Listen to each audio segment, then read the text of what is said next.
दोस्तों एक बार फिर से स्वागत है आप सभी का आपके अपने चैनल स्कॉलर इंग्लिश पर। मेरा नाम है दीपिका कुमावत और आज की इस वीडियो में हम डिस्कस करने जा रहे हैं द हिंदू एडिटोरियल का वोकैब एनालिसिस। आशा करती हूँ कि आप इन सेशंस के साथ रेगुलरली जुड़ रहे हैं और इनका बेनिफिट भी उठा रहे हैं। इन सेशंस का मकसद है आपकी वोकैब पावर को और ज़्यादा इन्हांस करना। और ये जो वोकैब सेशंस है ये बैंक, एसएससी, रेलवे, यूपीएससी या फिर किसी भी कॉम्पिटिटिव एग्जाम्स के लिए इक्वली बहुत ही ज़्यादा इंपॉर्टेंट है। तो चलिए और देर ना करते हुए बढ़ते हैं हमारे वोकैब शो की तरफ और जानेंगे कि आज का हमारा पहला वर्ड कौन सा है। तो आज का हमारा सबसे पहला वर्ड है अल्यूड। अल्यूड का मतलब होता है इशारा करना, किसी का ध्यान अपनी तरफ खींचना या फिर हिंट करना, उसे हम कहेंगे अल्यूड। ये हमारे पास पार्ट ऑफ स्पीच में वर्ब है यानी कि क्रिया है। सिनोनिम इसका होता है सजेस्ट या फिर इम्प्लाई, यानी कि इशारा करना, ध्यान भटकाना या फिर किसी को हिंट देना। अब एग्जाम्पल की मदद से समझते हैं। एग्जाम्पल इसका है Manish alluded to Naman by sign language, यानी कि मनीष ने जो है वो साइन लैंग्वेज की मदद लेके नमन की तरफ इशारा किया। इस कॉन्टेक्स्ट में हम जो है वो अल्यूड इस वर्ड का यूज़ कर सकते हैं अलग अलग सेंटेंसेस में। इसी के साथ हम आगे बढ़ेंगे और जानेंगे कि हमारा नेक्स्ट वर्ड कौन सा है। देन इसके बाद हमारा वर्ड है ग्ली। ग्ली का मतलब होता है उल्लास, खुश होना। स्पेशली जब खुद का कोई काम अच्छा हो और सामने वाले का काम बिगड़ जाए, उस समय जो कोई व्यक्ति खुश होता है तो उसे कहा जाता है ग्ली। ये हमारे पास पार्ट ऑफ स्पीच में नाउन है। सिनोनिम इसका होता है डिलाइट। डिलाइट का मतलब होता है आनंद होना, खुश होना। एंटोनिम इसका होता है ग्लूम या फिर डिसअपॉइंटमेंट, यानी कि दुखी होना या फिर नाराज होना। अब एग्जाम्पल की मदद से समझते हैं। एग्जाम्पल इसका है the students were in Glee after the pass the examination, यानी कि एग्जामिनेशन पास करने के बाद जो है वो सारे स्टूडेंट्स बहुत ही ज़्यादा खुश थे। इस कॉन्टेक्स्ट में हम जो है वो ग्ली इस वर्ड का यूज़ कर सकते हैं अलग अलग सेंटेंसेस में। इसी के साथ हम आगे बढ़ेंगे और देखेंगे हमारा नेक्स्ट वर्ड। देन हमारा वर्ड है स्नूप। स्नूप का मतलब होता है जासूसी करना, छानबीन करना। ये हमारे पास पार्ट ऑफ स्पीच में वर्ब है यानी कि क्रिया है। सिनोनिम इसका होता है एनक्वायर। एनक्वायर का भी मतलब होता है जासूसी करना या फिर छानबीन करना, जांच पड़ताल करना, उसे हम कहेंगे एनक्वायर। अब एग्जाम्पल देखते हैं। एग्जाम्पल इसका है the police officer found the culprit by snooping his records, यानी कि पुलिस ने जो है वो अपराधी को उसके रिकॉर्ड्स की स्नूपिंग यानी कि जासूसी करके, जांच पड़ताल करके उसे पकड़ा। इस कॉन्टेक्स्ट में हम जो है वो स्नूप इस वर्ड का अलग अलग सेंटेंसेस में यूज़ कर पाएंगे।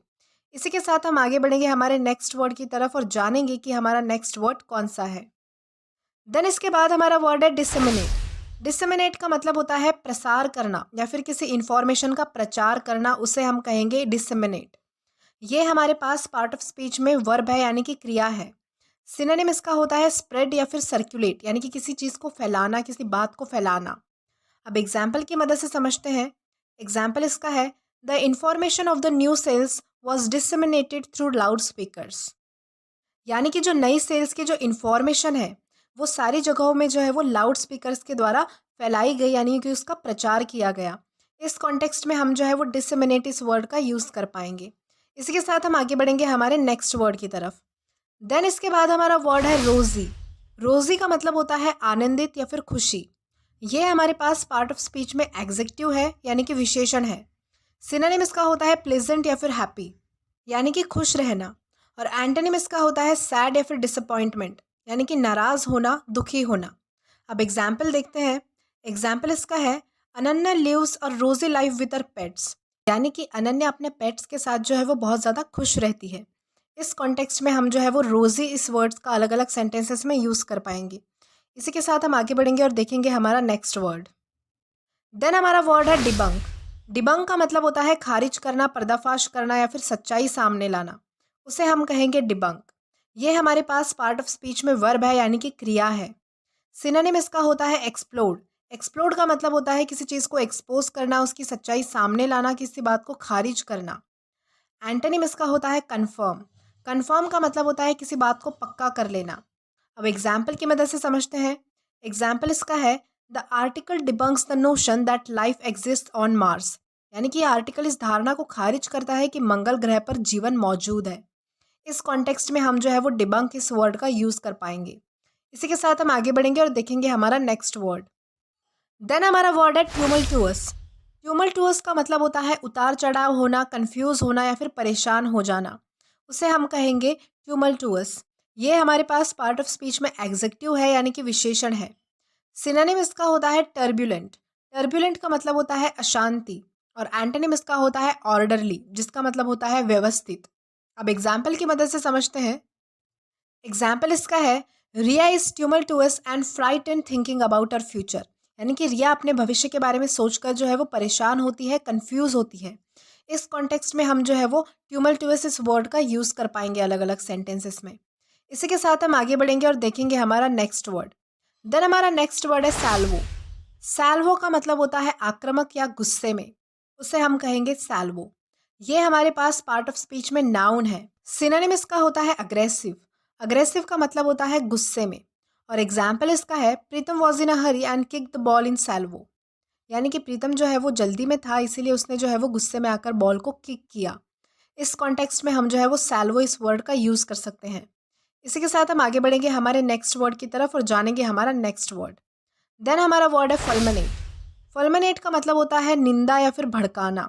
किसी चीज़ की निंदा करना या फिर किसी को भड़काना, उसे हम कहेंगे फल्मिनेट।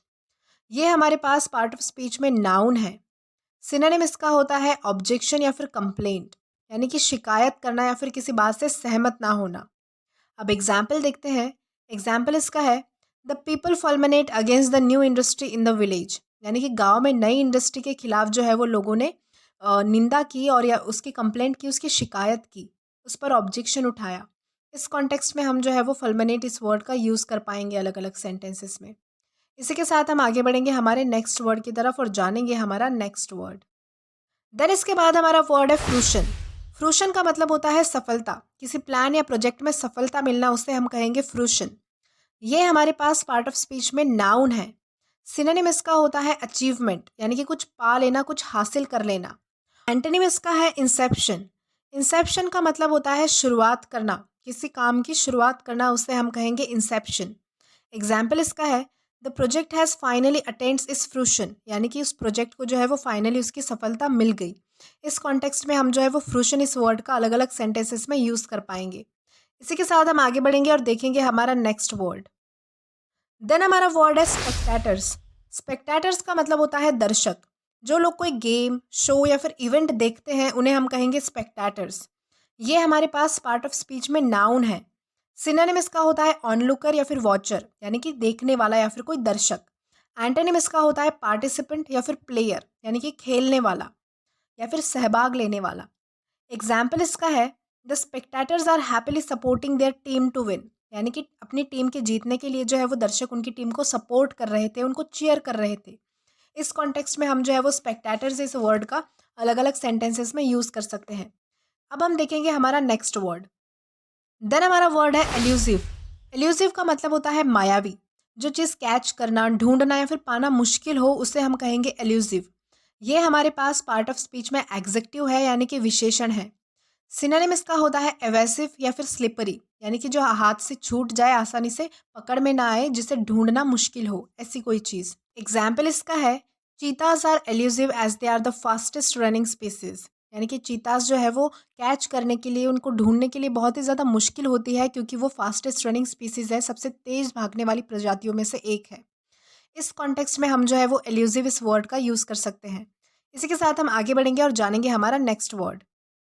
देन हमारा वर्ड है प्लाइट। प्लाइट का मतलब होता है दुविधा, कोई डेंजरस और डिफिकल्ट सिचुएशन, उसे हम कहेंगे प्लाइट। ये हमारे पास पार्ट ऑफ स्पीच में नाउन है। सिनोनिम इसका होता है प्रेडिकामेंट या फिर ट्रबल, यानी कि कोई दुविधा होना, कोई डेंजर होना या फिर कोई डिफिकल्ट सिचुएशन होना, कोई मुश्किल होना, जिसे हम कह सकते हैं। एग्जाम्पल इसका है, the disable man is in a plight and needs help. यानी कि एक डिसेबल जो पर्सन है, जो अपंग व्यक्ति है, वो किसी दुविधा में फंस चुका था और उसे मदद की ज़रूरत थी। इस कॉन्टेक्स्ट में हम जो है वो प्लाइट इस वर्ड का यूज़ कर सकते हैं। इसी के साथ हम आगे बढ़ेंगे हमारे नेक्स्ट वर्ड की तरफ और जानेंगे कि हमारा नेक्स्ट वर्ड कौन सा है। देन हमारा नेक्स्ट वर्ड है प्रॉम्प्ट। प्रॉम्प्ट का मतलब होता है प्रेरित करना या फिर आगे बढ़ना, उससे हम कहेंगे प्रॉम्प्ट। ये हमारे पास पार्ट ऑफ स्पीच में वर्ब है, यानी कि क्रिया है। सिनोनिम इसका होता है गिव राइज टू या फिर कॉज, यानी कि किसी चीज़ को बढ़ावा देना या फिर कोई चीज़ जो है वो होना, उसे हम कहेंगे गिव राइज टू या फिर कॉज। एंटोनिम इसका होता है रिस्ट्रेन। रिस्ट्रेन का मतलब होता है कोई चीज़ पीछे खींचना या फिर किसी चीज़ की कमी होना। एग्जाम्पल इसका है, winning the race prompted Harry's happiness. यानी कि रेस जीतने की वजह से जो है वो हैरी की खुशी जो है वो बहुत ज़्यादा बढ़ चुकी थी। इस कॉन्टेक्स्ट में हम जो है वो प्रॉम्प्ट इस वर्ड का यूज़ कर सकते हैं। देन हम बढ़ेंगे आगे और जानेंगे हमारा नेक्स्ट वर्ड। देन हमारा वर्ड है एम्बार्गो। एम्बार्गो का मतलब होता है घाटबंदी, किसी ट्रेड या फिर कमर्शियल एक्टिविटी पे बंदी लगाना किसी पर्टिकुलर कंट्री में, उसे हम कहेंगे एम्बार्गो। ये हमारे पास पार्ट ऑफ स्पीच में नाउन है। सिनोनिम इसका होता है बैन या फिर प्रोहिबिशन, यानी कि कोई चीज़ बंद करना, किसी चीज़ पे बंदी लगा देना। एग्जाम्पल इसका है the government has imposed embargo in the country, यानी कि गवर्नमेंट ने जो है वो ट्रेड और कमर्शियल एक्टिविटी पे जो है वो बंदी लगा दी थी, उन्होंने घाट बंदी कर दी थी उस कंट्री में। इस कॉन्टेक्स्ट में हम जो है वो एम्बार्गो इस वर्ड का यूज़ कर सकते हैं। इसी के साथ हम आगे बढ़ेंगे हमारे नेक्स्ट वर्ड की तरफ। देन हमारा वर्ड है एनविजन। एनविजन का मतलब होता है कल्पना करना, इमेजिन करना अपने भविष्य के बारे में, उसे हम कहेंगे एनविजन। ये हमारे पास पार्ट ऑफ स्पीच में वर्ब है, यानी कि क्रिया है। सिनोनिम इसका होता है इमेजिन, यानी कि कल्पना करना, सोचना। एग्जाम्पल इसका है Riya envision becoming best employee of the year, यानी कि रिया जो है वो best employee of the year बनने की कल्पना कर रही थी, इमेजिन कर रही थी। इस कॉन्टेक्स्ट में हम जो है वो एनविजन इस वर्ड का यूज़ कर पाएंगे अलग अलग सेंटेंसेस में। इसी के साथ हम आगे बढ़ेंगे हमारे नेक्स्ट वर्ड की तरफ और जानेंगे कि हमारा नेक्स्ट वर्ड कौन सा है। देन हमारा वर्ड है एक्सपीडिट। एक्सपीडिट का मतलब होता है तेजी लाना, कोई काम तेजी से करना, उसे हम कहेंगे एक्सपीडिट। ये हमारे पास पार्ट ऑफ स्पीच में वर्ब है, यानी कि क्रिया है। सिनोनिम इसका होता है एक्सेलरेट या फिर हरी, यानी कि कोई काम जो है वो जल्दी जल्दी करना, उसमें तेजी लाना, कोई काम तेजी से करना। एंटोनिम इसका होता है डिले या फिर हिंडर, यानी कि कोई काम जो है वो देरी से करना या फिर उसमें रुकावट लाना। एग्जाम्पल इसका है Manish was asked to expedite the paper work, यानी कि मनीष से जो है वो पेपर वर्क जल्दी जल्दी करने के लिए कहा गया। इस कॉन्टेक्स्ट में हम जो है वो एक्सपीडिट इस वर्ड का यूज़ कर सकते हैं। इसी के साथ हम आगे बढ़ेंगे हमारे नेक्स्ट वर्ड की तरफ। देन हमारा वर्ड है एम्पलीफाई। एम्पलीफाई का मतलब होता है बढ़ना, कोई चीज़ बढ़ना, ओके, उसे हम कहेंगे एम्पलीफाई। ये हमारे पास पार्ट ऑफ स्पीच में वर्ब है, यानी कि क्रिया है। सिनोनिम इसका होता है इंक्रीज, यानी कि बढ़ना, और एंटोनिम इसका होता है डिक्रीज, यानी कि कम होना, घटना। एग्जाम्पल इसका है the traffic is more amplified during the festival times, यानी कि त्योहारों के टाइम पे ट्रैफिक जो है वो और भी ज़्यादा बढ़ जाता है। इस कॉन्टेक्स्ट में हम जो है वो एम्पलीफाई इस वर्ड का यूज़ कर सकते हैं। देन हम आगे बढ़ेंगे हमारे नेक्स्ट वर्ड की तरफ। देन हमारा नेक्स्ट वर्ड है स्टैगर। स्टैगर का मतलब होता है चौंका देने वाला, उसे हम कहेंगे स्टैगर। ये हमारे पास पार्ट ऑफ स्पीच में एग्जेक्टिव है, यानी कि विशेषण है। सिनोनिम इसका होता है अमेज या फिर शॉकिंग, यानी कि चौंका देना या फिर आश्चर्य कर देना। एग्जाम्पल इसका है it was stagger for Mansi to see the price of bag, यानी कि मानसी जो है वो बैग का प्राइस देख के बहुत ज़्यादा चौंक गई थी। इस कॉन्टेक्स्ट में हम जो है वो स्टैगर इस वर्ड का यूज़ कर पाएंगे। इसी के साथ हम आगे बढ़ेंगे हमारे नेक्स्ट वर्ड की तरफ और देखेंगे कि आज का हमारा सबसे लास्ट वाला वर्ड कौन सा है। तो आज का हमारा सबसे लास्ट वर्ड है बाईपास। बाईपास का मतलब होता है नज़रअंदाज करना। ये हमारे पास पार्ट ऑफ स्पीच में वर्ब है, यानी कि क्रिया है। सिनोनिम इसका होता है अवॉइड या फिर इवोड, यानी कि नज़रअंदाज करना, इग्नोर करना। एग्जाम्पल इसका है Keshav bypass the argument with his colleagues, यानी कि केशव ने अपने कॉलीग्स के साथ जो है वो आर्ग्यूमेंट को नज़रअंदाज किया, इग्नोर किया। इस कॉन्टेक्स्ट में हम जो है वो बाईपास इस वर्ड का यूज़ कर सकते हैं। तो आज के लिए बस इतना ही। अगर वीडियो पसंद आया हो तो do like this video, subscribe the channel and share as much as you can. Till then keep learning. Thank you.